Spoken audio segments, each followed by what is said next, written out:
I'm Matt Dixon, and welcome to the Purple Patch Podcast. The mission of Purple Patch is to empower and educate every human being to reach their athletic potential. Through the lens of athletic potential, you reach your human potential. The purpose of this podcast is to help time-starved people everywhere integrate sport into life. Hey guys, Matt Dixon, and just before we get going with the show, which today is a very interesting one, I've got 5 guests on the show. Yes, each of them are C-level executives, and all of them were a perfect example, at least in my book, of what I might label a performance executive. And what I mean by that, it is those that are successfully integrating an athletic journey into their life to actually help amplify not just their health, not just their fitness, but also how they show up in the workplace. We've got some fantastic guests to join us in here, as I am actually stationed at the Hawaii training camp put on by Purple Patch every year, and these are some of my victims, as we might say. Well, each of these guests, each of these executives, as a part of their performance journey, all of them leverage the insights from Inside Tracker. By getting a little bit of a look inside and taking a snapshot of the biometrics, as well as some of the guidance and counsel from the team of experts at Inside Tracker, we get to get specific and focus on yields of what actually will apply with some great focus. And you can too. You don't need to be a Purple Patch athlete to do so. All you need to do is head to insidetracker.com/Purple Patch, and there's even a code for you. Use Purple Patch Pro 20, and that gives you 20% off everything at the store. If it's good enough for these folks you're going to listen to today, well, I reckon it's good enough for you. Now, let's get on with the show. It's a cracker. I hope you enjoy.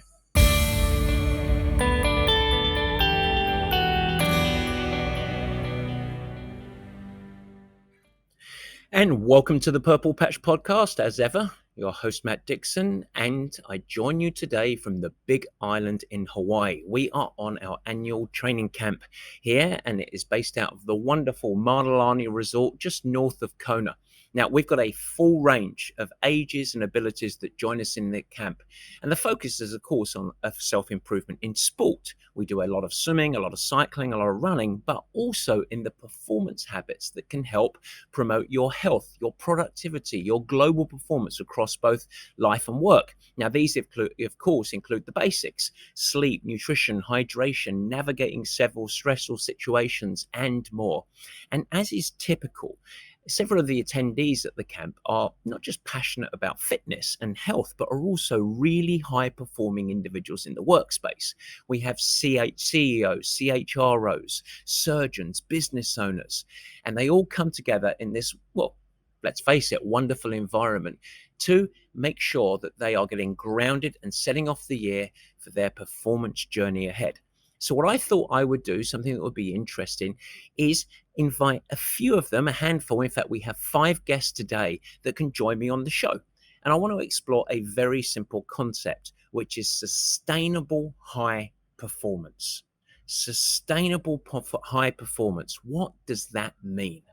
Each one of our guests is a C-level executive, and they have, in my mind, successfully integrated what we label the athletic journey in their life so that they can amplify performance across all other aspects of their life.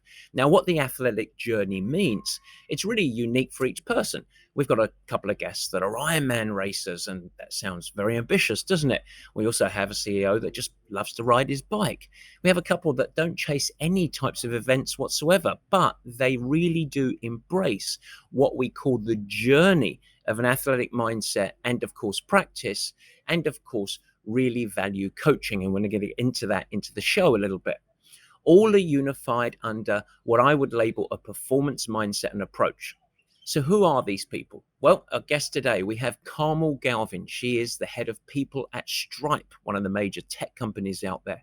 Ron Porter, who's a senior partner at Korn Ferry, mostly specializing in the human resources area. We have Pat Romano, who is the CEO of ChargePoint. Maury Blackman, who is the CEO of Premise Data. And finally, Tom Hennessy, who is the president of Challenger Group and also the CEO of Challenger Homes. Now, this is a subject that we're going to tackle today through the perspectives of these 5 great individuals. But before we go on, I think that it'll be helpful to the whole audience if I add a little bit of context here. And to do so, I've got to frame my own athletic journey a little bit because ultimately it relates to these folks that are joining us on the show today. After all, look, I work with a lot of executives and executive teams who come to me with really the same issues that I actually had as an athlete. How do we nail sustained high performance? Well, guess what? And you might have heard this before, but I was a prime example of how to do a professional triathlon career very poorly. At peak levels, my weekly training, just to give you a little context, my weekly training that I would do would include more than 30 hours a week of swimming, cycling, and running. So that would be something like about 5 swims each week, at least of 5 kilometers in duration, somewhere between 250 and 350 miles of cycling, sometimes much bigger than that, but that was pretty much the average, and between 50 and 75 miles of running. Yes, that was a lot of time outside in the sun, and a lot of it, I've got to be honest, was done at a pretty high effort. I could be very proud of my rather performance stupid, great work ethic that I had. And all the way through this training, what I failed to do is integrate anywhere near enough sleep, recovery, downtime, supportive calories of quality nutrition, and so many other aspects that could have supported my training. So while I had what you might label a world-class work ethic, I absolutely failed to achieve high sustainable performance. And ultimately, that was the nail of the coffin of my overall professional triathlon career. Now, this personal experience for me was really a catalyst. And that catalyst was to try and build a smarter and more strategic approach to training athletes. I think this is an important starting point when we think about high sustainable performance because I understood that world-class performance in athletics just simply never comes easy. It is hard. It requires commitment, dedication, and of course, some suffering. What I chased was to help athletes achieve high performance in a predictable fashion that could be sustained over time. And to do this, I realized that I was absolutely committed to have my athletes support that hard, dedicated training effort with an equal focus on really high quality sleep, integrated sensible blocks of recovery, quality fueling to support the training, and a bedrock of really great nutrition. I also, for them as athletes, realized it was important to be structurally sound, their muscles, tendons, and ligaments. And so we embedded into every athlete's program a complete commitment to resilience and tissue health through strength and conditioning. And so by taking on this more, what you might label balanced approach, a little bit more pragmatism, while looking to actually support the required hard work and suffering, it wasn't about doing less. It wasn't about some utopian well-being. It wasn't about some magic quick fix. In fact, it was a means to get more, to drive to more performance, to being better. And so when you integrated these all really important supportive habits with the dedication and hard work, boom, that was the gasoline and the catalyst to great sustained performance. And guess what? It turned out really well. First of all, with elite and professional athletes, that was really where I started this. And we ultimately, I can proudly say, built one of the sport's most successful pro squads across Ironman athletes, including multiple world champions. We then decided to apply this model and methodology to really committed amateur athletes, and the same great success began to occur. From this point, now that we had a proven model, I decided to branch out and I began to adapt this model to apply it to very busy time-starved professionals who were still equally passionate about competitive sport. Now, there's no better example than the profile of Sami Inkinen. Sami was the founder of Trulia and as the COO of that company, going on that classic entrepreneurial drive towards building a business. Now as CEO of Virta Health, throughout his first real business development, he went on all the way to taking Trulia public, but at the same time was a committed triathlete. And while he was, quote, time starved, we are still achieved massive success, ultimately becoming multiple amateur world champion at the Ironman distance, including going under 9 hours at the Hawaii Ironman, all on a weekly regimen of only 10 hours a week or so. And that is, if you know anything of the sport, highly impressive. Well, the last evolution has taken this model beyond competitive sport. You see, it turns out that the same model equally applies while adapted to sustaining high performance in executives and leadership teams. Just like the lessons of my own athletic mistakes, sustained high performance doesn't occur just by going hell for leather day in and day out. Ultimately, there's going to be cliff erosion into lethargy, underperformance. And so the catalyst, the recipe, was all about finding a better way to excel. And while it started at world-class athletics, now we realize that it applies to many aspects in life. And as we drive in, I want to be clear. I never want to compromise on standards. There is no compromise. Instead, this model that these executives are going to discuss today is about finding a better way to achieve. And that's the really important component. I've been thinking a lot about how executives and executive teams can learn from me to adopt the practices and strategies that will help them excel and improve performance. In fact, so much so that at Purple Patch, we are currently in development of an upcoming dedicated program that is tailored specifically for folks like you're going to hear from today, leadership teams and executives that will ultimately, by applying these model and practices, will achieve greater performance. We've proven it, and so now we're actually going to make it into a real product. But while I'm here in Hawaii and I'm enjoying it, I thought, you know what? We've got a lot of executives here, and why don't we hear from them, their perspective? Because it's no point me just saying this is really important. I want to hear it from the folks that are actually applying it in their daily lives. And so we go through 5 guests. We have got each personal perspective, and it's all anchored around 3 questions each. Of course, with a few little Dixon rabbit holes thrown in, just when I found things interesting and I couldn't help but add a couple of questions. Give or take, it is about 10 minutes per guest, and I think what emerges out of it is just over an hour of absolute performance gold. I hope that you find it useful and, of course, insightful on your own athletic journey. And so I give you, without further ado, the 5 executives that are high achievers. I hope you enjoy. Barry, let's do the meat and potatoes.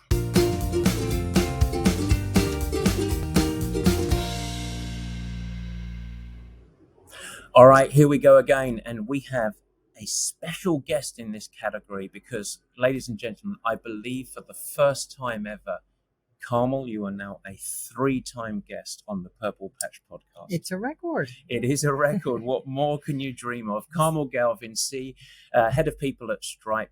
Thank you very much for joining us. You're welcome. Glad to be here for the 3rd time. For the 3rd time, and this time on destination, the Hawaii training camp. Yes, it's fabulous. You're being very brave. So we're going to be a little bit more succinct for today's show. We are investigating the journey to high performance and through the athletic journey and sustained high performance in the workplace, something that you have a little bit of personal experience around. I do. I think about this a lot. So we are going to, I'm going to try and just ask you 3 questions. It'll probably be 15, knowing us to go down the rabbit holes, but we'll see what happens. That sounds good. I'm ready. All right. Ready.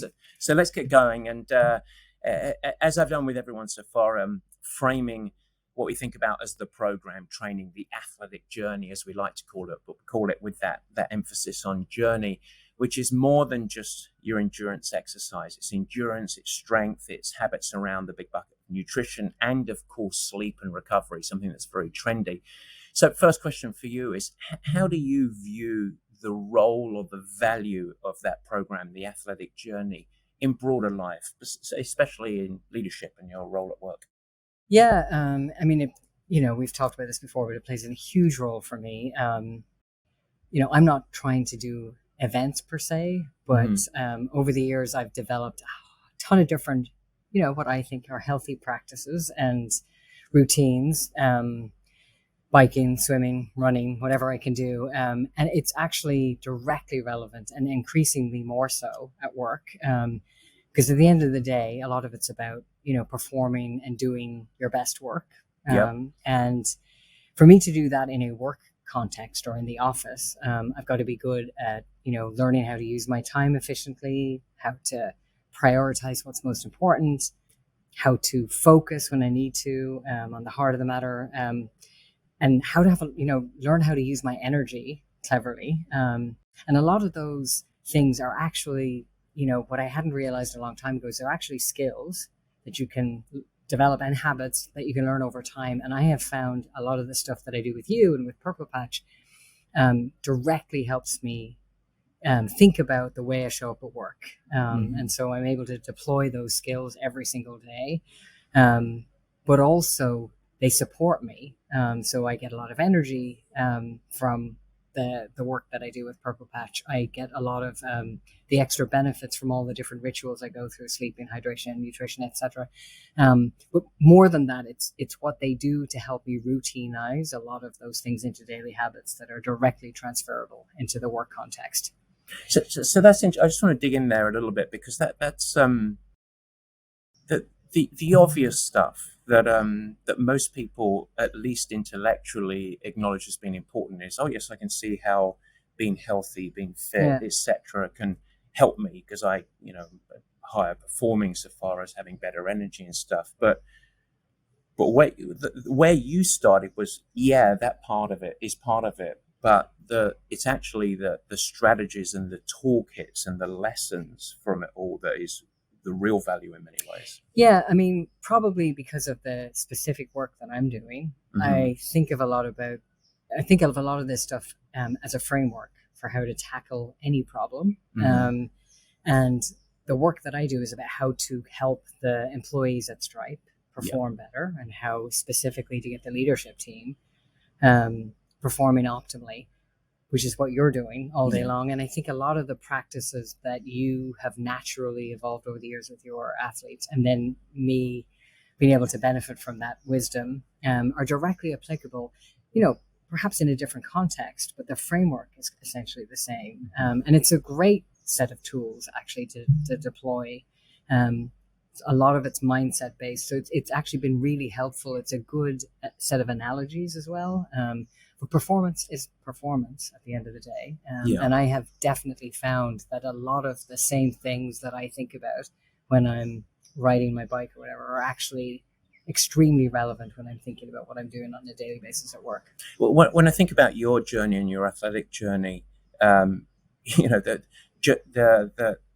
improvement is never linear, and but I think that you're a really interesting example where, when we started working with each other, you are directly and we did a whole podcast on this, but fearful of water. Yep. Not just that I couldn't swim, you were fearful of water.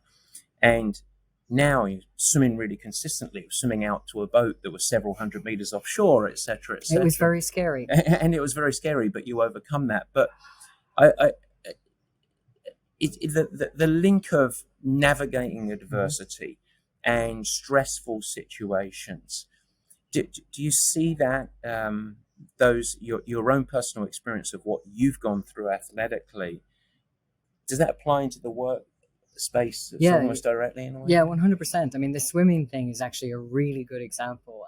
I was genuinely terrified of putting my face in the water, so I had to break that down with help from a lot of people, and basically figure out that not just the skill, but actually just how to frame it in my own head and tackle it directly. And I continually do and build on that and be patient, and all of the sort of things that I did to start to develop a swim habit or a practice. And I am not by any stretch a great swimmer, but I swim a lot and I love it.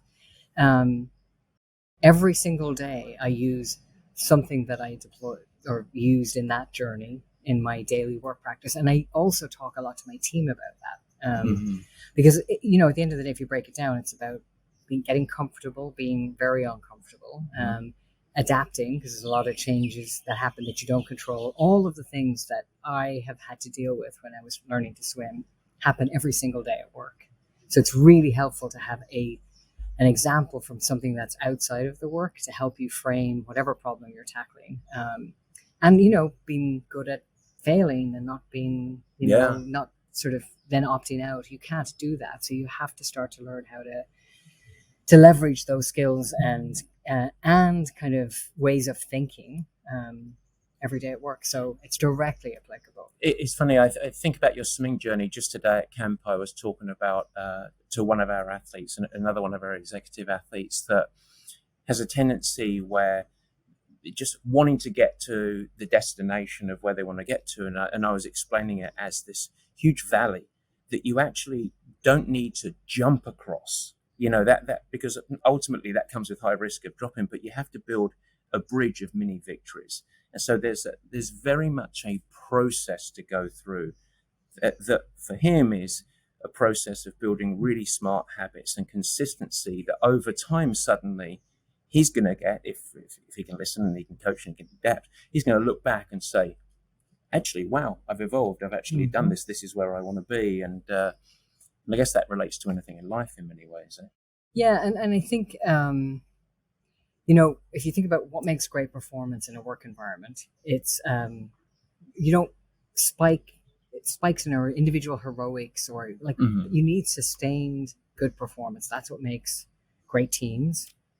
Great companies.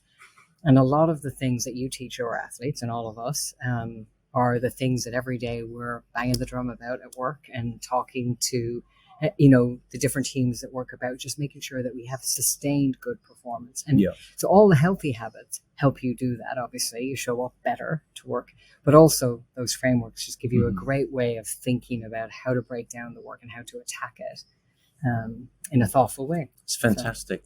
All right, so the second sort of major question I want to talk about is challenges, big challenges. And as you know, I absolutely love really encouraging very busy time staff leaders like you to take on as I call it, a BHAG, a big, hairy, audacious goal, but something like a challenge. And some of the folks that I've talked to already, that might be an Ironman, that might be a 5K for someone, whatever it might be, but something that provides the compass and direction. And you mentioned the framework and driving towards it. From your perspective, have you seen, as you've taken on challenges and you've gone on the journey towards something, how has that benefited you as a leader? Oh, massively. It's quite funny. So I have more going on than I've ever had. I've got 3 kids. I have a very, very full-time job. I have just a busy life. And trying to figure out how to fit a challenge that is outside of that into that, and many people have these issues. It seems overwhelming when you think about it.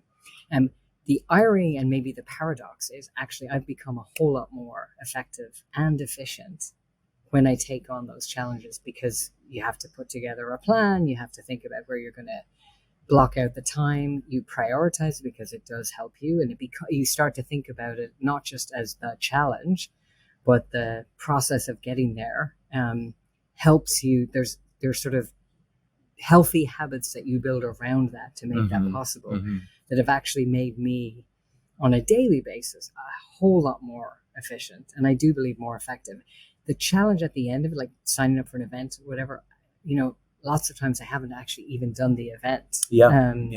Because for whatever reason I didn't get there. But the process has been the sort of killer secret sauce. And I definitely believe it's an essential part of the whole commitment. One, it gives you the motivation for doing it every day, but actually, more importantly, it just allows you to think about how you structure your day differently, and how you focus, where you focus. You know that I'm full of very silly sayings and things that I like to sort of build the methodology around in many ways. One of them is embrace the journey. And I think that's really it, where these little challenges are almost stepping stones, and they create the lightning rod, but by themselves, they're not the defining aspects. The defining is the process you go along to actually amplify everything. Yeah. And actually, it's an interesting thing, because lots of people, and certainly in the work that I do, people talk about how do I get more work-life balance and everything. And actually something that we've talked about, and you, I know, push, is this notion of integrating exercise and or training into, or integrating your life into that, whatever way. And I believe actually that is the critical thing here, is you learn some habits when you're training for an event about how to integrate it into the larger spectrum. Those things are things you have to do every day. If you're working full time, and actually, all the people who work for you, helping them understand that seeking this holy grail of work-life balance is actually a bit of a fallacy. And it's a 100%. smarter part of it is thinking about how do you integrate these things in a way where they become valuable aspects of your life, but they also help make you better in other ways as well. It's so funny that word balance, and the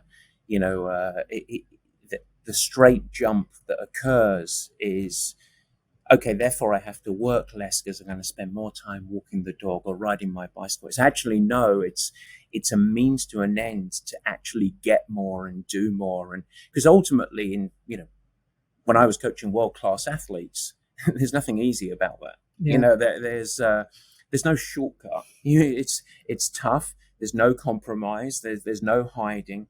But by us integrating, for a world-class athlete, recovery, sleep, nutrition, it's the gasoline that accelerates. Mm-hmm. And in many ways, that's that integration. I always talk about integrating sport into life, because we can't think about these things in a mutually exclusive sense. You have to have this living, breathing thing. Another one of my cute sayings, life is not a spreadsheet.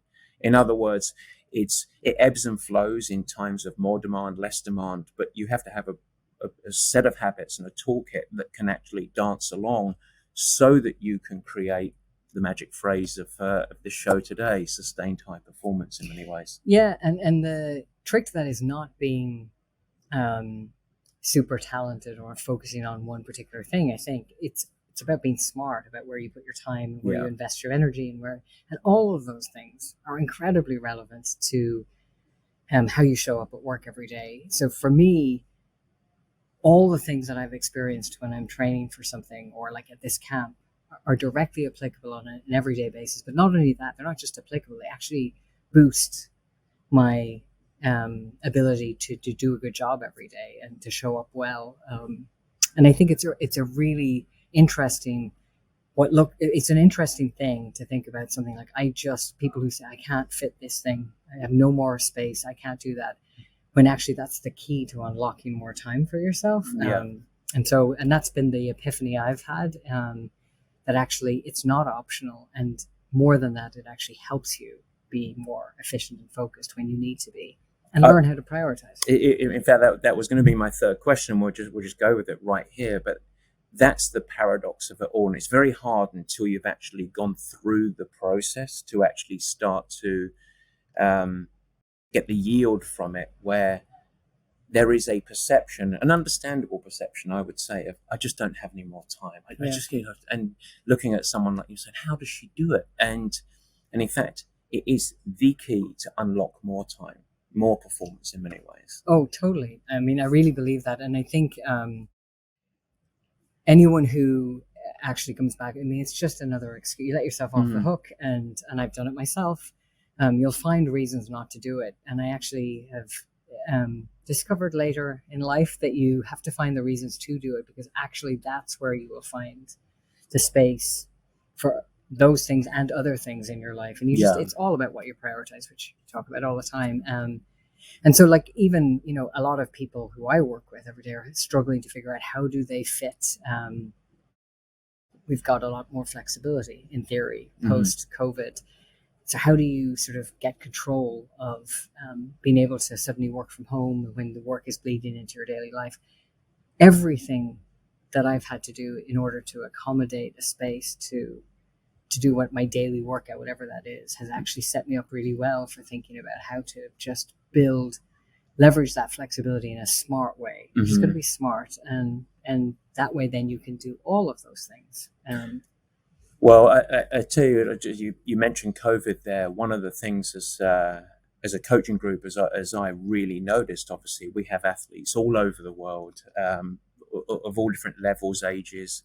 Obviously, we're about 45% female athletes, 55% male. And And when the explosion of COVID occurred, that was the blending of all of our lives into basically one location, doing it at home. And the challenge for many people is suddenly it was rudderless because they lost structure. Yeah. And I think that there was structure that was delivered from the workplace. There was also structure that was delivered from our athletes for their training and their goals.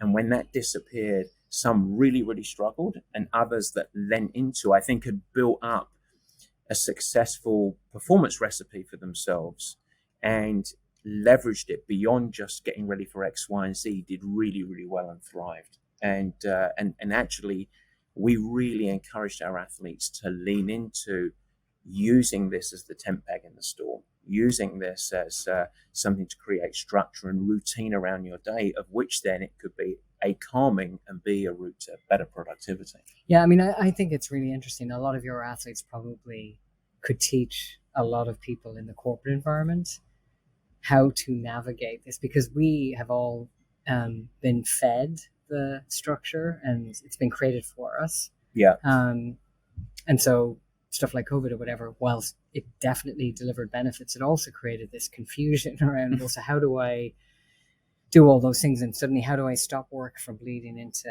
my home life or whatever? And actually, I suspect your athletes have had to grapple with that problem a long time before that, and the ones that did it well probably are the ones that have managed to navigate COVID probably better than the rest of us.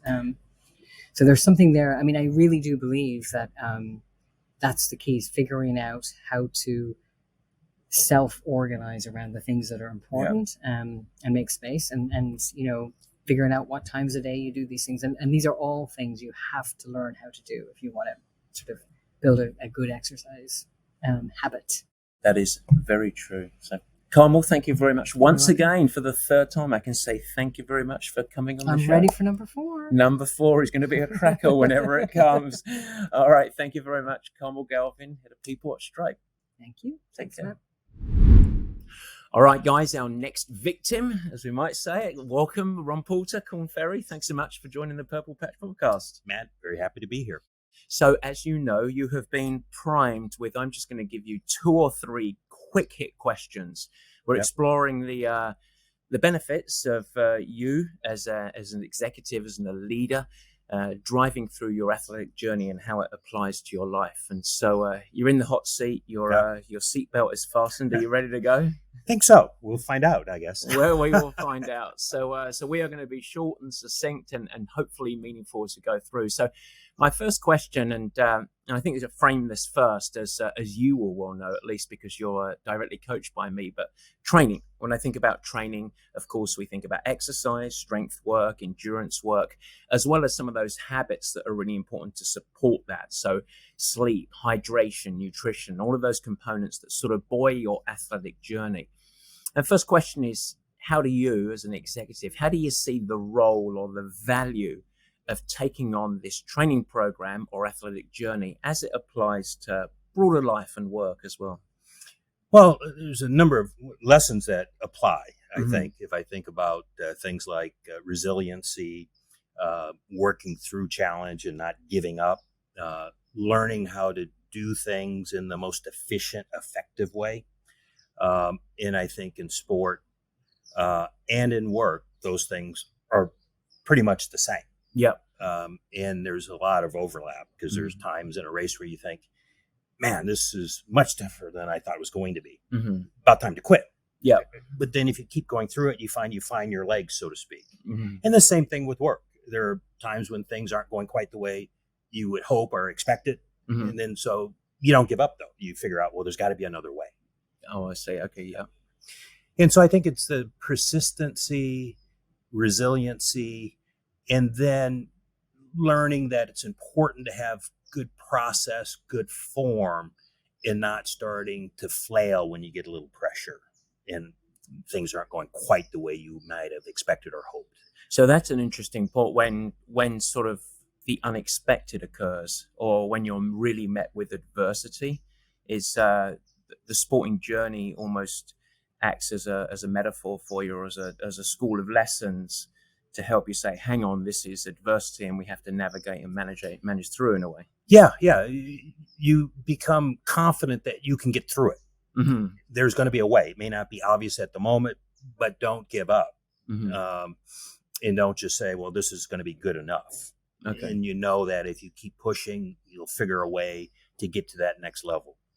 What about a second question that I have is one of the things that you know a lot, because I encourage you to take this on, but at Purple Patch, we really encourage executives like yourself to take on really big, hairy goals. Like for you, it's Ironman racing, which for many people is like, goodness me, how can you sort of succeed in life and in the sort of pressures of work and take on a challenge like an Ironman? Last year, you did an Ironman and a marathon and more besides. So we really encourage folks like you to take on these big challenges. And I'd love to understand from your perspective how having that compass, that direction, that challenge has actually been beneficial for you as an executive.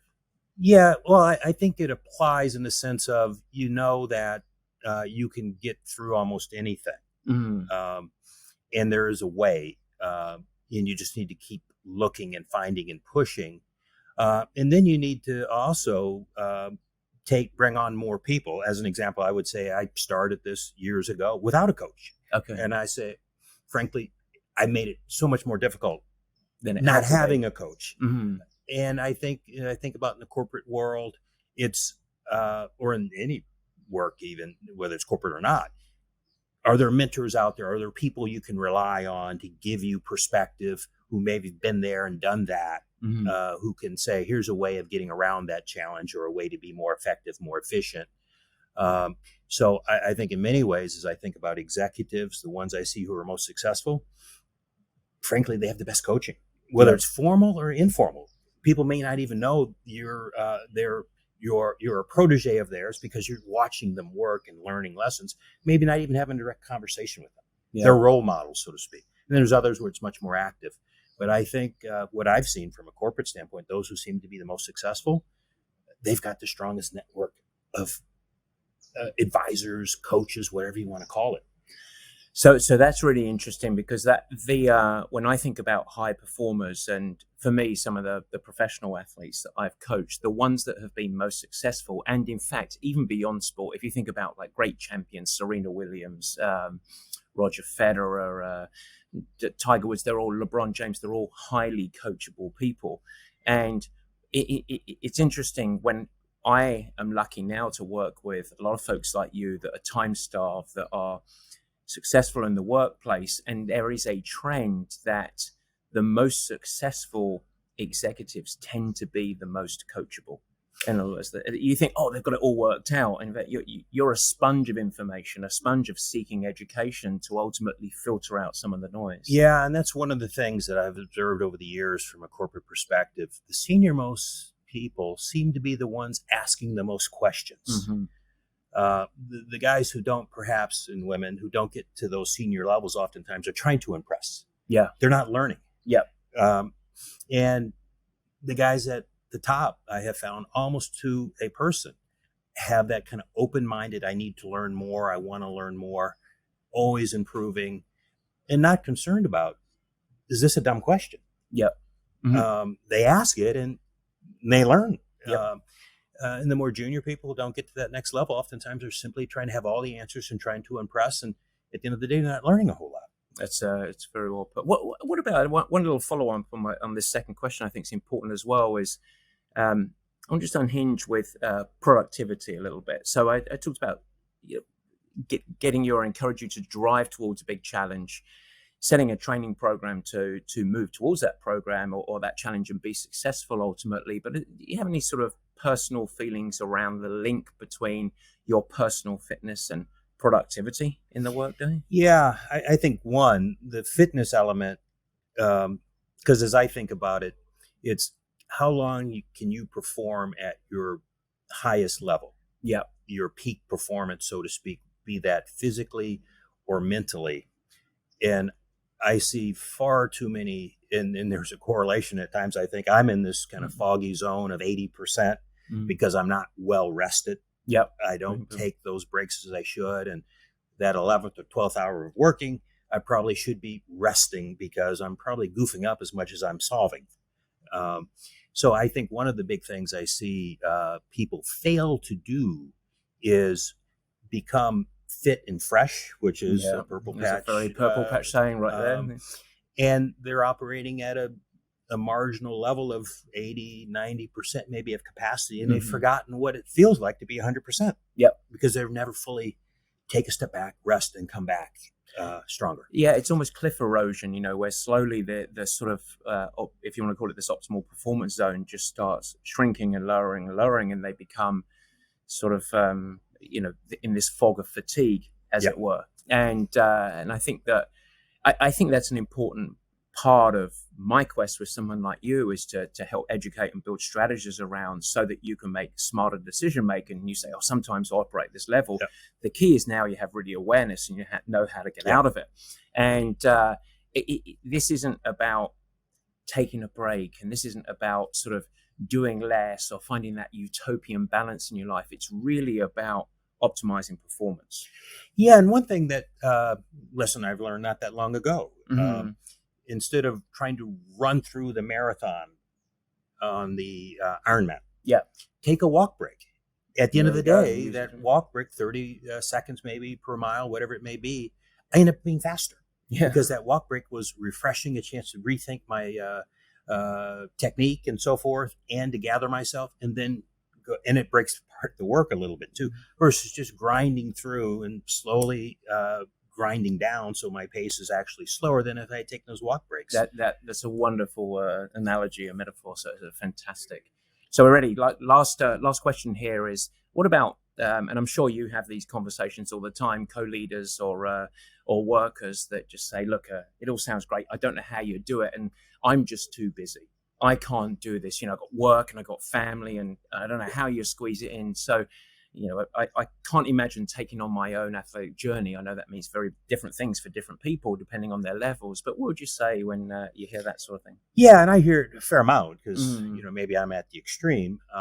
But I would say to those who ask that question, say they don't have time, I would say, well, you don't have time not to. Yeah.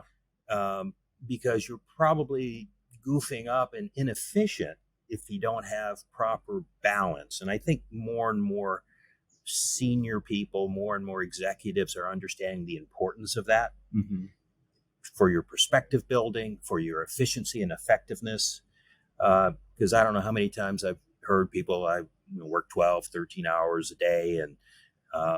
And years ago, I was in a session where we, with a Fortune 15 company and the top 400 executives, values statement was out, and the notion was balance was one of them. And the senior guy who was giving the presentation said, that's my weakness. And I said, there's not a soul in here who would want balance to be their strength. And I'm thinking, and that was a few years ago. I think people have progressed, but there's still a little bit of that. But again, I would say a good, effective 8-9 hours is probably going to be far better than an ineffective 12-13 hours. Exactly. And if you put in a little bit of physical element in there, I think you come out stronger and more effective in those 8-9 hours, and probably a little more time for balance as well. And you're probably, again, more effective because you got better perspective than going down the rabbit hole of, I don't have time to do anything but work and then occasionally maybe see my kids. I'd say that, again, you're in that 80% of fog and not effective and efficient and probably not happy. Yeah, ultimately. That's ultimately it. And if you're not happy, you're not productive. So, well, Ron, what we're going to do is we're going to treat this little session right here as your recovery. You're at training camp in Hawaii, and I'm just going to get back and go and beat you up again. Yeah, so, I was trying to extend this. Exactly. So that's enough. But I really appreciate you coming on the show, and really appreciate the perspective. And of course, it's fantastic. So Thanks for having me, Matt. Yeah, cheers. Appreciate it. Bye-bye. All right, folks. Well, our next victim on the carousel of performance leadership, Pat Romano from ChargePoint. Welcome, Pat. Thanks, Matt. We have been with each other on a journey in athletics and sport and performance across life for how long now? Since 2010. In fact, I remember this distinctly. A while back, you said I was the 2-year project that took 5, or the 5-year project that took 10, or something. And we still now it's just a life. Now we're just shackled to each other, basically. Exactly. So we want to thanks so much for joining the show. We want to explore the connection between really what I help you with in many ways. And you love to train and race in triathlons, in half Ironman races, in marathon races, sometimes with your daughter as well. And that athletic journey, as we like to label it, and the link between you as a leader, your productivity, and some of the lessons that you draw from there.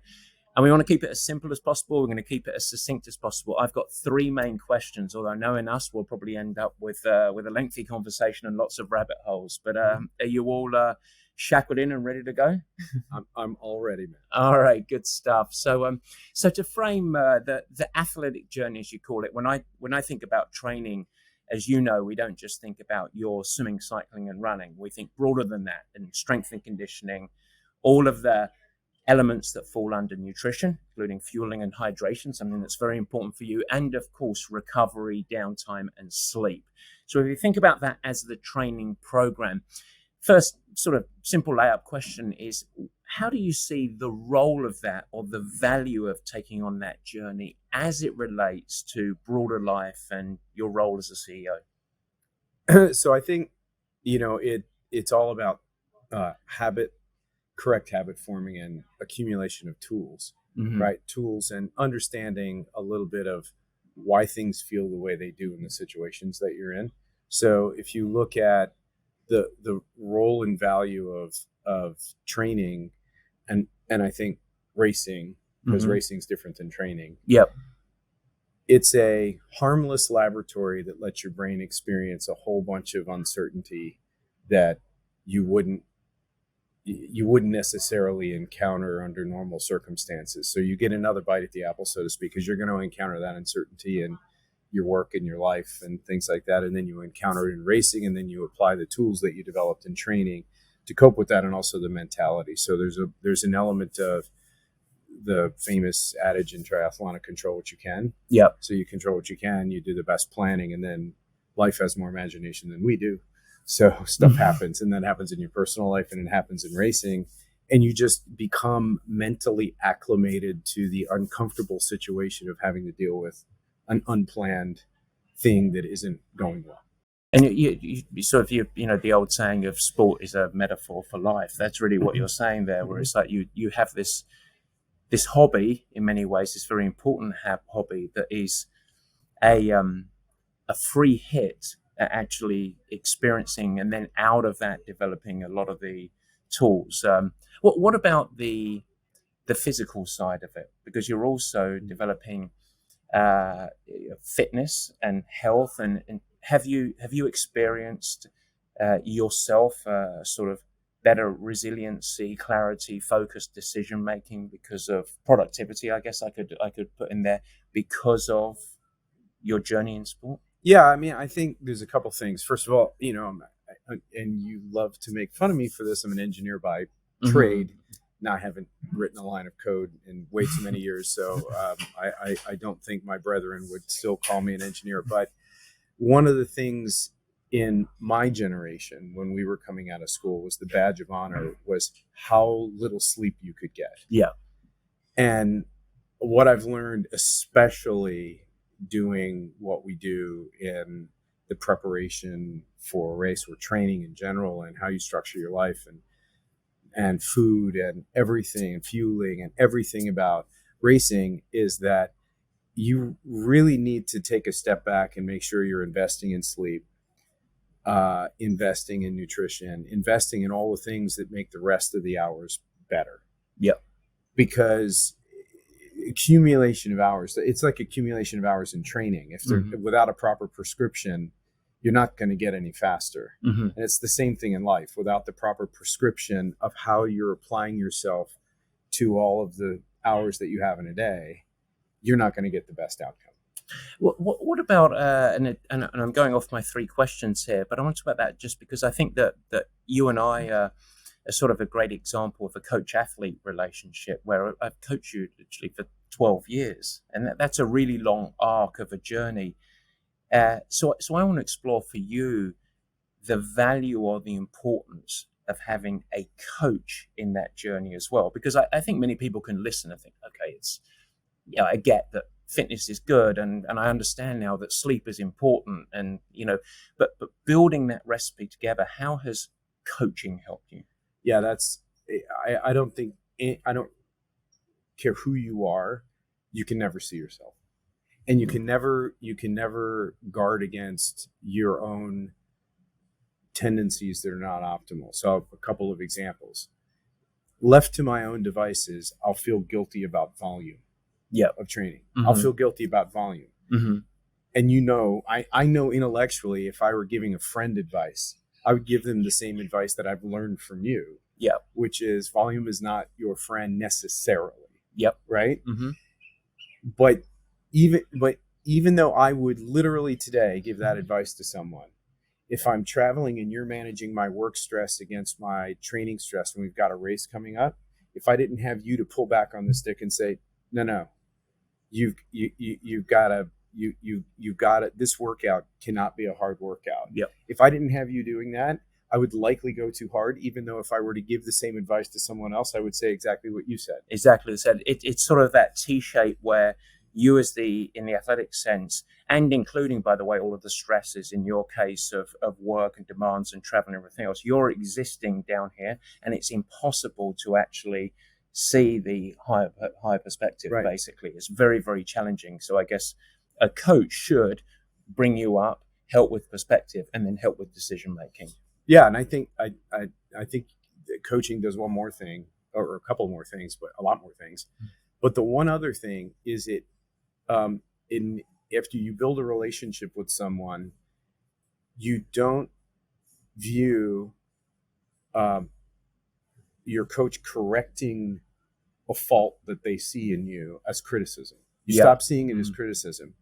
But then in your work life, you stop seeing feedback from your peers and other people around you as criticism as well. So there's a bit of mental training there where you actually embrace feedback regardless, and it doesn't give you that emotional kind of defensive reaction anymore.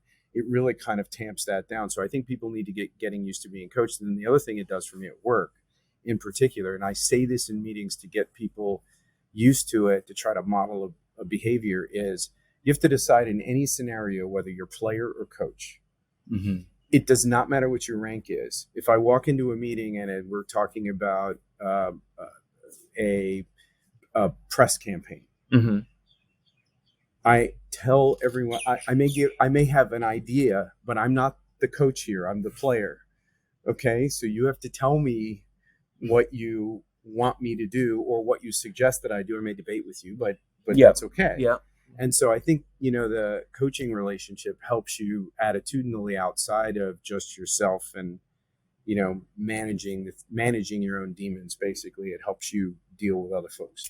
Earlier, I was chatting to Ron Porter from Corn Ferry. He was talking about his perspective that, that almost the higher the achievement level, the more coachable people are. And that's my experience. The best athletes that I've ever coached tend to be the most coachable.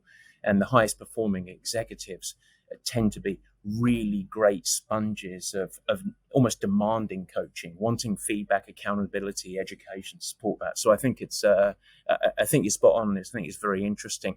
I want to get us back on track, because I know we could easily talk for 2 hours here, and we're trying to keep it very succinct. Second major question that we had is around something that which I really, really love.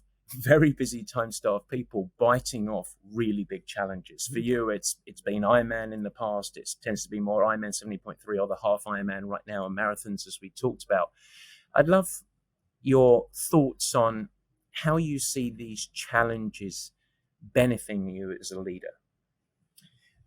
So I think it's, first of all of those challenges are a laboratory for it basically reinforces that you're your own limiter, right? So it desensitizes you to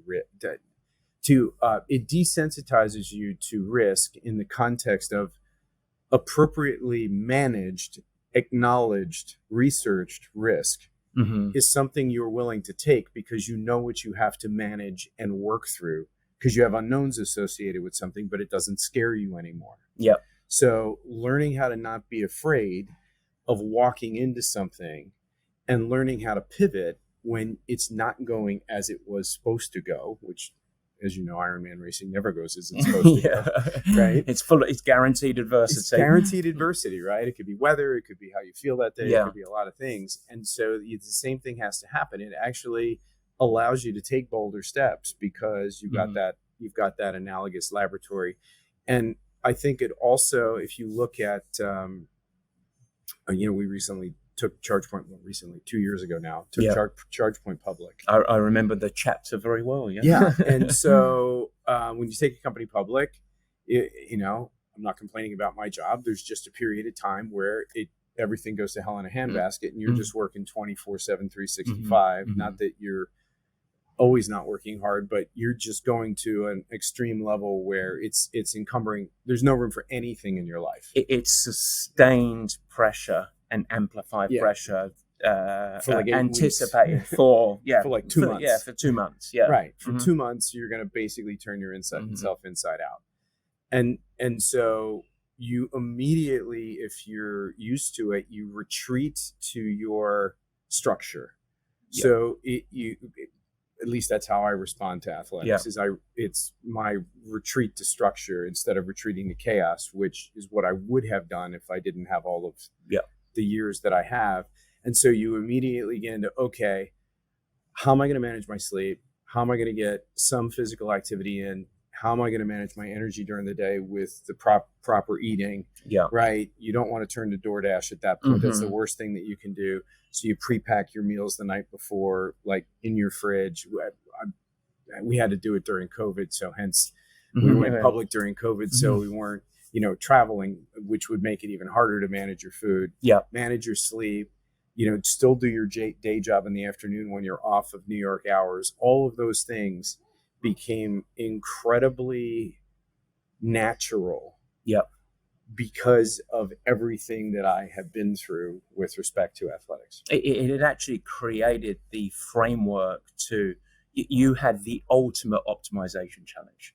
It was like, hang on, and all of the tools and lessons you could now apply in a different way. And we worked very, very hard through this. And not just say, okay, this is going to be like this really sustained period. So let's throw the athletic journey away. In fact, let's use that to actually help us manage. And I think that little story there, Vignette, really, really strikes at the heart of what it's about, which is integrating these habits, this developing of a toolkit and all of these strategies, not to find harmony and balance, but actually to get more out of it, to accelerate, to use it as the gasoline to create ultimately sustained high performance. The way I look at it is, this is my way of not ultimately, when I'm old and gray, much older than I am, I'm already old and gray, not having regrets. Yeah. This is the insurance. I'm buying insurance to not having regrets, because it's enabling me to go attack more of what's available to me and enjoy it and benefit from it and, incorporate it into life and have good experiences. It's great.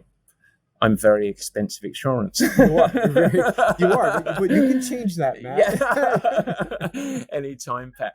Last one, just a quick thought that I do want to ask. I want to ask everyone here, because this is the most common thing that I hear from very busy executives, and I'm sure you do too, which is let's imagine co-worker, co-leader says to you, God, it's amazing. How do you fit? I tell you what, I just don't understand. With all of the commitments of work, family as well, I just don't have time for this. There's no way I can squeeze it in. What would you say to someone that says that? So I have to appropriately credit a good friend of mine and fellow Purple Patcher, Joe Terry. And so Joe taught me one phrase. He's taught me a lot of things, but one phrase: we all have the same 24 hours. So now it's what you do with it. And so they're the big rocks that you have to not move. Sleep. Yep. You can't move it that often. You can flex it, but you can't move it that often. You've got to eat correctly. Yep. You've got to get your exercise in. You've got to be very engaged at work. And those other things help you be very engaged at work. So you get the most out of it. You got to be focused. You've got to be on it.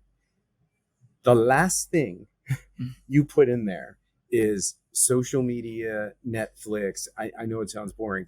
All those other things can flex arbitrarily. You may have a weekend where you don't have much to do and you don't have a lot of work to do. Sure, binge watch a bunch of but delete all of the filler. It's kind of like when they bring a loaf of bread before dinner and you eat the whole loaf of bread and then you're not hungry anymore. Don't eat the loaf of bread first. Yeah. Netflix and social media and all of that fluff that's variable, that's the loaf of bread. Just set that aside. It even resonates as well as I sort of think about so much of what we talk about with all of the distractions, even around those pillars, training, nutrition, sleep and there's all these tools and gadgets and distractions, and it's like, actually focus on the boulders, don't focus on the sand. And once you get that right, you're 90% of the way there, and then of course it improves your productivity and your capacity and everything else that goes along with it. So Exactly.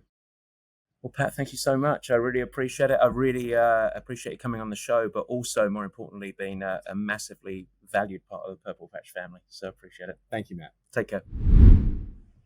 All right, guys, so here we go again, another little chapter of excellence, and this time we're coming with Maury Blackman, the CEO of Premise Data, and also, I should add, a long-time friend and, of course, Purple Patch athlete. Well, thank you, Matt. It's really great to be here, and I've not only can I say that you're an amazing coach, but you have been an amazing mentor and friend to me over the past 10 years. Good stuff. I don't know if you realize this, but we first met 10 years ago here in Hawaii at this camp. Oh, goodness me. So here we go. That's, who's counting, right? Who's counting? And we still look as young as we ever did. I don't know about that, but you do.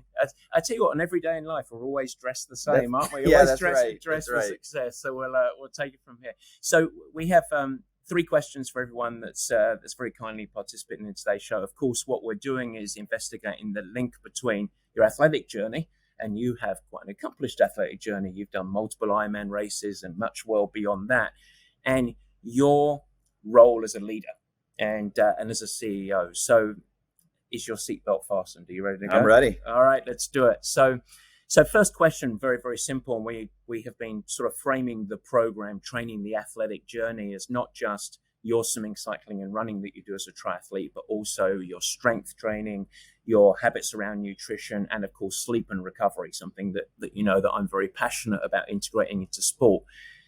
How would you see that athletic journey? What's the role of that, or the value of that, as it relates to broader life, particularly in leadership and work? Yeah, great question, Matt. Broadly speaking, and this is actually a deeply personal thing for me because it's something that I've struggled with pretty much my entire life. And that word is procrastination. Oh, yeah. And, I tend to, always put off that workout or put off, whatever it is that I should be doing. Yeah. And, I tend to find other things to do, whether it's watching TV or reading a book. I have a tendency to just kind of push those things out and focus on that moment. And one of the things that sport and triathlon and Purple Patch has given me is a very tight structure around my life, so that every morning I know I have to wake up. I know I have to go through this process, whether it's, proper nutrition and hydration before a workout, nailing the workout, and then the recovery. And then there's the rest of the day. Yeah. And, one of the amazing things about training for an Ironman, and you definitely taught me this, is that most of us really only do one Ironman a year. Yeah. Okay. It's not like, there are, of course, those outlier people who do 5, 6, 7 a year. But for us, we pick one and we train for that one day. Yeah. And so you have to structure your entire life around that one day. And when it gets there, and you've got what you got. So you learn very quickly that I have to make the most of every single day. In that beginning workout, starting your day off fresh and having a structure to it really enables me to focus on the rest of my day. Okay, so it's almost, it creates the framework for you to then operationalize or optimize when you show up, and you got to do everything else, the more important stuff in the world in many ways. That's correct. And it just, for me, it gives me the start of that day with a structure and process around it. So you have to plan your day. You have no choice.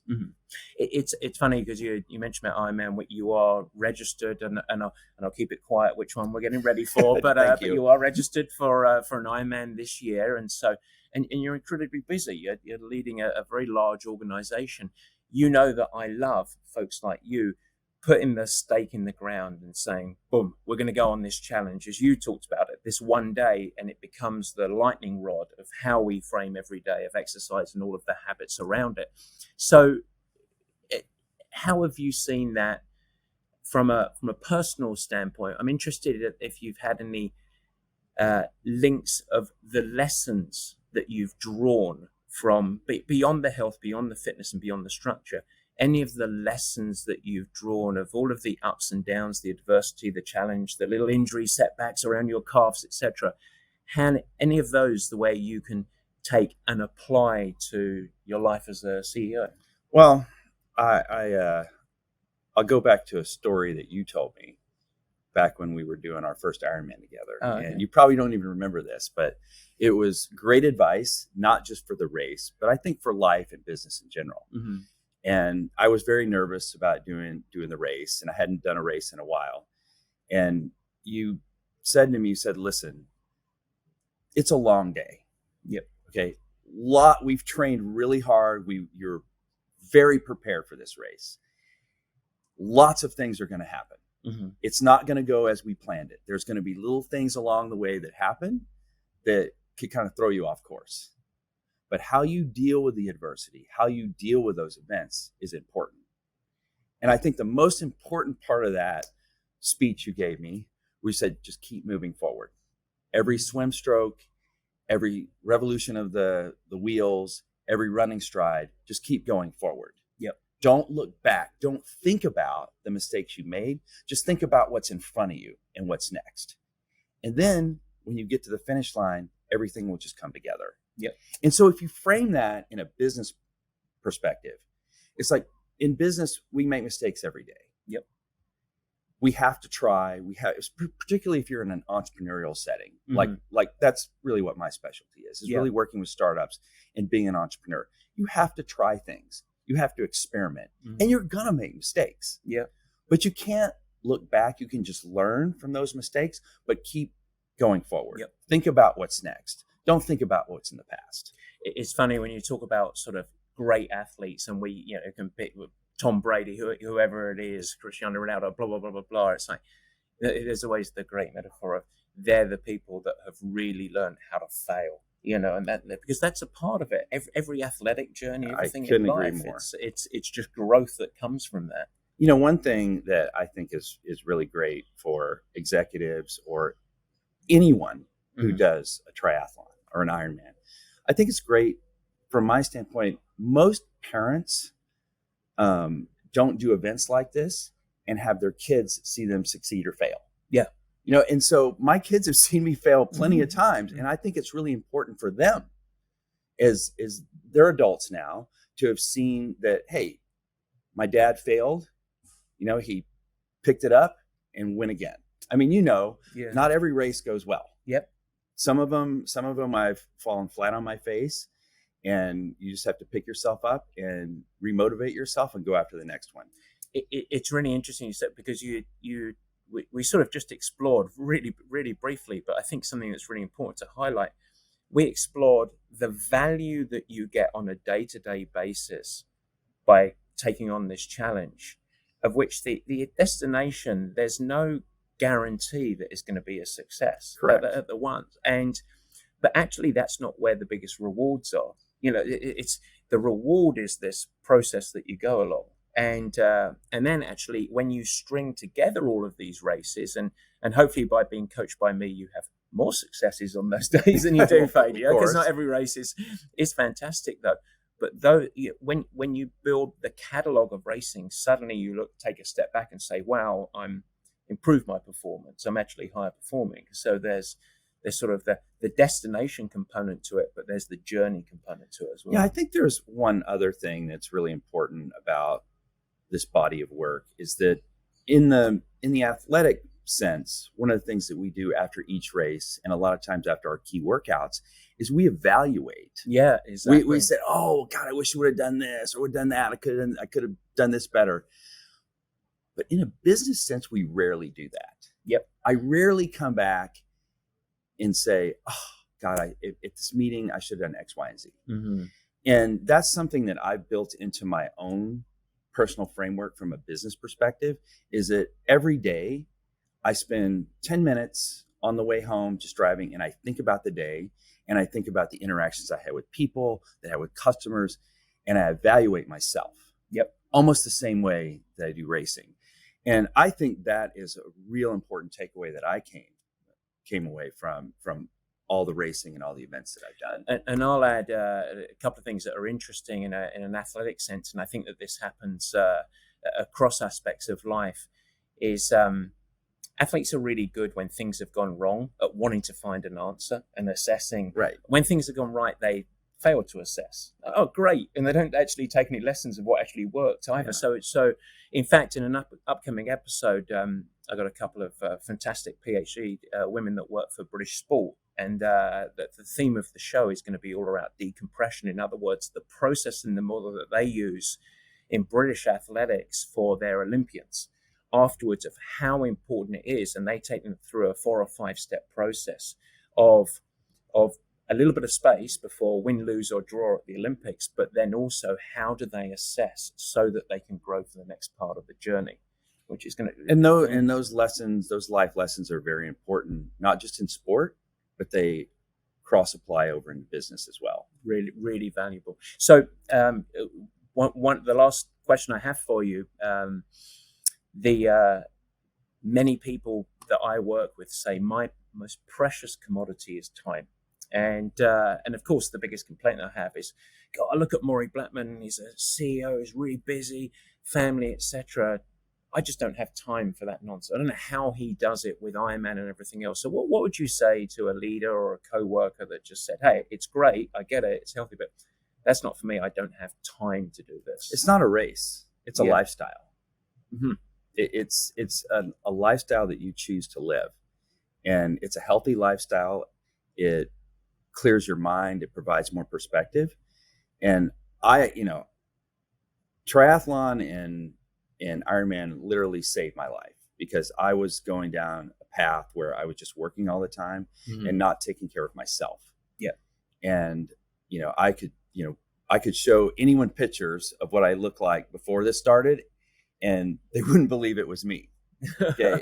it was just a totally different person. Yeah. And so I think that it's not that you don't have the time. You just have to have the commitment. That's it. That's that magic word. It's making it a priority and then building it around, and ultimately it amplifies. And don't think about it as a job. It's a lifestyle. Yeah. It's just like vacationing or watching football or being a basketball fan, whatever it is. It's a lifestyle that you're investing in yourself. Yeah, that's it. I tell you what, it doesn't really look like a job, does it? Yeah, it's not bad. Not bad at all. Very nice here as well. So, Maury, 2 things. Firstly, the most simple thing, thank you very much for being on the show and taking your time out. That's your recovery on. We're going to get back and get back to work right now. But more importantly, thank you for your friendship and also being a great part of Purple Patch. Thank you, Matt. Yeah, cheers, mate. All right, here we go again, and I get to welcome my next, well, I've been calling everybody victims, Tom. So Tom Hennessy, CEO of Challenger Group, and thanks so much for being on the Purple Patch podcast. Matt, my pleasure. It's great to be here.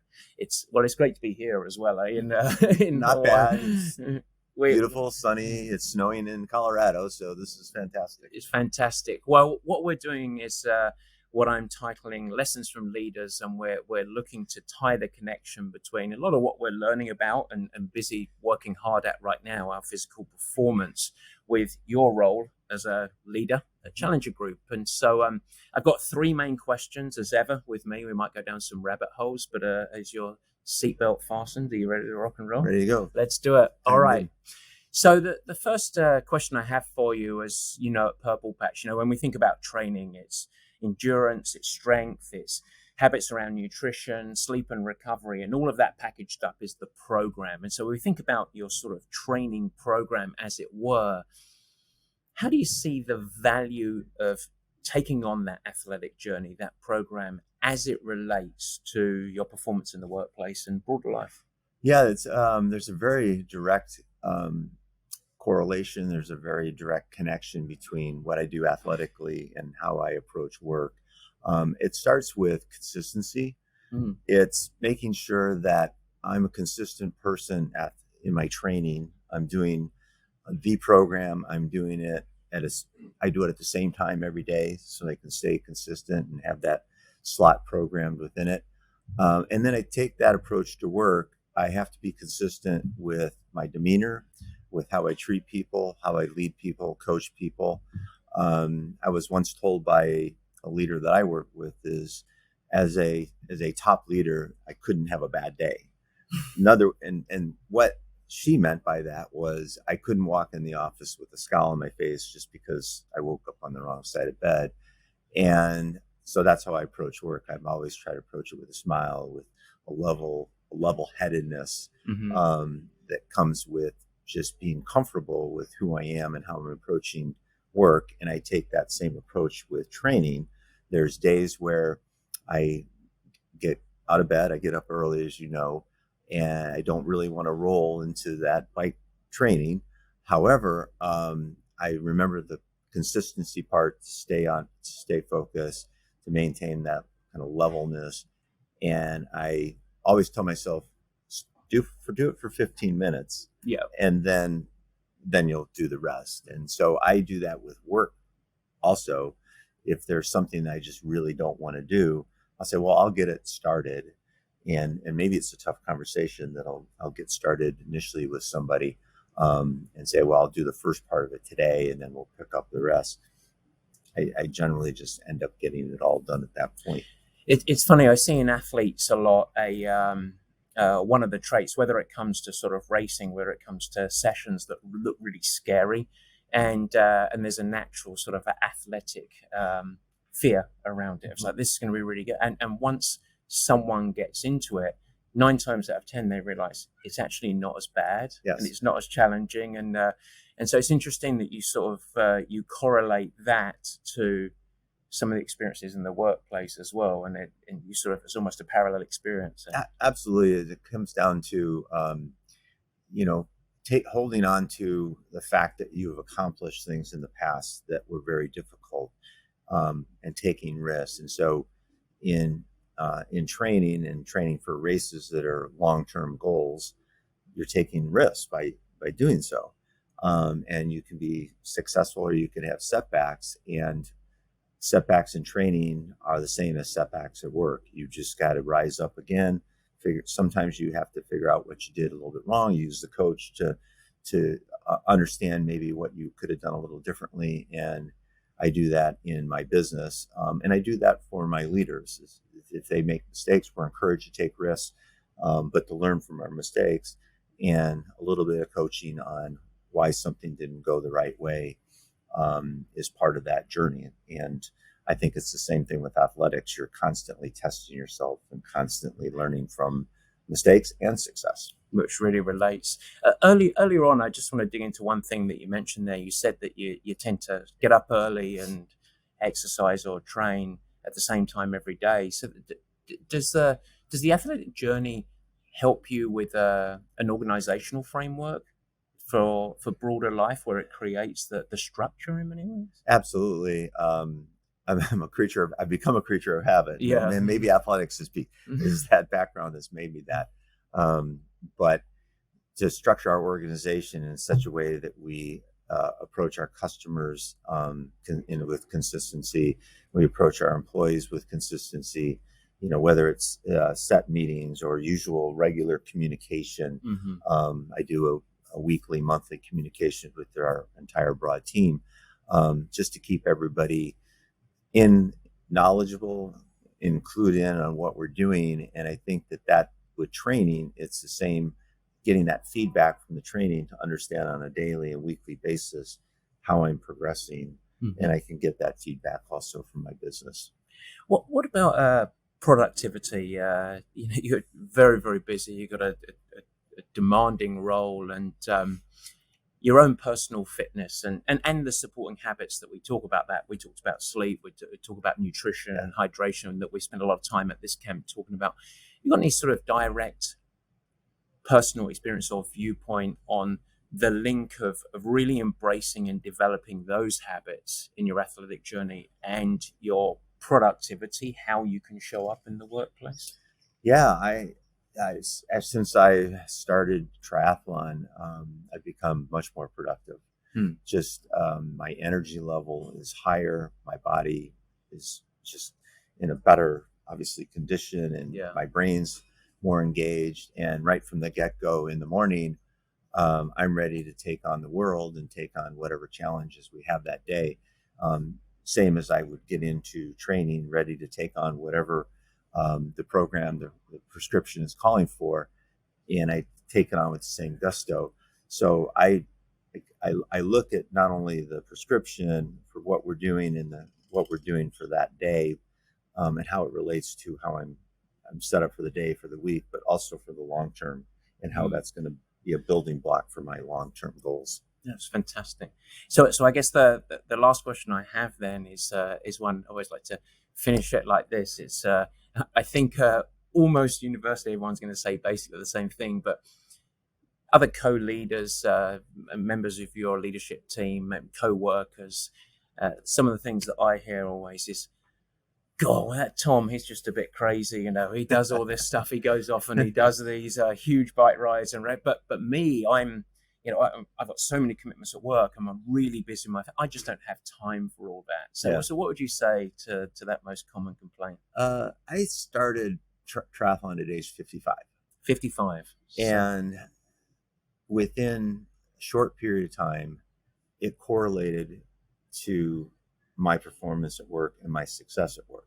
So I was doing well. I was at a vice president position, but by taking on triathlon, having success, having long-term goals for Ironman, and really the process of the training for Ironman, it moved kind of, without me thinking, into my work life and how I approach work, and I just became more aggressive. Maybe is not the wrong word, but I just became more engaged with how I would treat every day at work and how I would treat people and customers. And my success just went from there. So it's almost a parallel. There was an absolute parallel. I felt like I went from this kind of, decent leader. Yeah. Like I was doing fine to, I think, a really high performing leader. And it was directly as a result from my training. Well, I asked Pat from ChargePoint this, and I want to ask you, because you've joined us at many camps here in Hawaii and elsewhere, and I just want to finish on coaching, and you started your journey in triathlon at 55. Yes. Over the last 10 years or so, we've been every January coming out here, and these are very immersive camps, a lot of education. It's not just going out and battering yourselves out in the winds of Hawaii on the bicycle, but it really is about education around broader elements. And so you're a leader. It's interesting, you sort of took the triathlon journey and elevated your leadership traits, characteristics, and success. Can you talk to me about the role of coaching and how that has been valuable or hasn't been as valuable, perhaps? Yeah, absolutely. The thing about coaching, particularly in something that you're new or you're trying to progress or you have long-term goals, is there's lots of information out there, but a book doesn't know you, a website doesn't know you. When I come to these camps, obviously you and your coaches get to understand me, the person, what's driving me, and what I need to have to be successful. And it varies from person to person. So you understand how much time I have available, how much I can put into it, what my long-term goals are. And I see the same thing at work. I've had executives coach me that understand who I am, have provided me insight, what's worked for them, what habits work for them. And it's been hugely impactful on my career. And I do the same with my direct reports and my team. It's like, these are the type of habits, these are the types of strengths that you should look for as you progress in your career. And it's been to have a coach. I think I have mentors and coaches currently in business, and I wouldn't be successful without them, just as I wouldn't be as successful in athletics. It's funny. What you said there was really music as a coach, music to my ears, because I think the way that I view coaching is almost a filter. There's so much information out there, and so you could go and one could go and find it all and collate, but it's really, really difficult to understand of everything out there what's appropriate for me and what should I focus on, because there are always 50 things you could focus on, but Tom, these are the 2 or 3 things that are actually going to move the performance needle for you, and I think that's a big part of coaching, to be honest. It goes well beyond the prescription of a plan, as it were, in many ways. So. Yeah, absolutely. Well, I want to say, firstly, thank you for joining us on the show, but much more important than that, though, thanks for being such a wonderful part of Purple Patch. You're a great addition. We really appreciate it. Oh, thank you. I've enjoyed almost every second of it. No, I've enjoyed every second of it. No, it's been a fantastic journey, and I wouldn't give it up for anything. Fantastic. Thanks so much, sir. Yeah. Take care. Thank you. Bye. All right, guys, here I am back alone, and thank you so much to all of our guests, Carmel, Tom, Maury, Pat, Ron. Fantastic insights. And of course, all of the answers started to weave around the same concept that you have time. It's about prioritization. It's about commitment. And most importantly, it's not just about finding well-being. It's not about finding utopian balance. This is about performance. This is about integrating smart strategies so that you amplify and you can show up a better version of yourself in no matter what your quest is in life. And so a final word, if you love the show, feel free to give us a great review, but most importantly, please, please, please share it with anyone that you might feel might benefit. And so that's the end of the show. It was a pretty meaty one today, Barry, but I thought we did pretty well. Now, well, I think it's time for a Mai Tai. Don't you, mate? All right, we'll see you next week. Back on the mainland. Take care. Guys, thanks so much for joining, and thank you for listening. I hope that you enjoyed the new format. You can never miss an episode by simply subscribing. Head to the Purple Patch channel of YouTube, and you will find it there, and you could subscribe. Of course, I'd like to ask you, if you will subscribe, also share it with your friends, and it's really helpful if you leave a nice positive review in the comments. Now, any questions that you have, let me know. Feel free to add a comment, and I will try my best to respond and support you on your performance journey. And in fact, as we commence this video podcast experience, if you have any feedback at all, as mentioned earlier in the show, we would love your help in helping us to improve. Simply email us at info@purplepatchfitness.com or leave it in the comments of the show at the Purple Patch page, and we will get you dialed in. We'd love constructive feedback. We are in a growth mindset, as we like to call it. And so feel free to share with your friends. But as I said, let's build this together. Let's make it something special. It's really fun. We're really trying hard to make it a special experience, and we want to welcome you into the Purple Patch community. With that, I hope you have a great week. Stay healthy, have fun, keep smiling, doing whatever you do. Take care.